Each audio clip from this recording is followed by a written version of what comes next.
મોદીજીના 3 dream પ્રોજેક્ટમાંનો એક project. ચલો વાત કરીએ ધોલેરાની અને ધોલેરાના ગ્રોથની.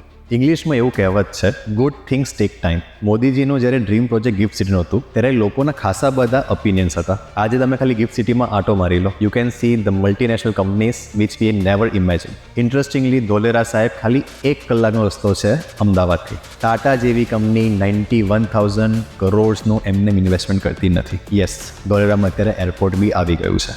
ડેવલપમેન્ટ સાથે જે ધોલેરાનો ગ્રોથ છે એ ગ્રોથમાં સ્માર્ટ ઇન્વેસ્ટર અને સ્માર્ટ બિઝનેસમેન રાઇટ ટાઈમ પર એન્ટ્રી લેશે તો રાઇટ રિટર્ન્સ રાઇટ પ્રોફિટ સાથે એક્ઝિટ બી લઈ શકશે. 34 kilometre radius is already developed there and above all semiconductor plant which is the future not of India but of the world in the world of AI. આવી city develop થઈ રહી છે અને એટલે જ એક સમયે જ્યારે સિંગાપોરને માછલીની સિટી કહેતા હતા, જે આજે ધી સિંગાપોર છે, દુબઈ જે એક સમય ખાલી રણ હતું which is today a go to destination even four vacation for the world, એવું ફ્યુચર આપણને આપણી ગુજરાતની ભૂમિ ધોલેરામાં દેખાશે. અને દેટ ઇઝ વાય જો તમે ગ્રોથ વિચારતા હોવ તો one of the many options available in Gujarat is the Dholera. Think growth, think Gujarat, think Annexis strategy.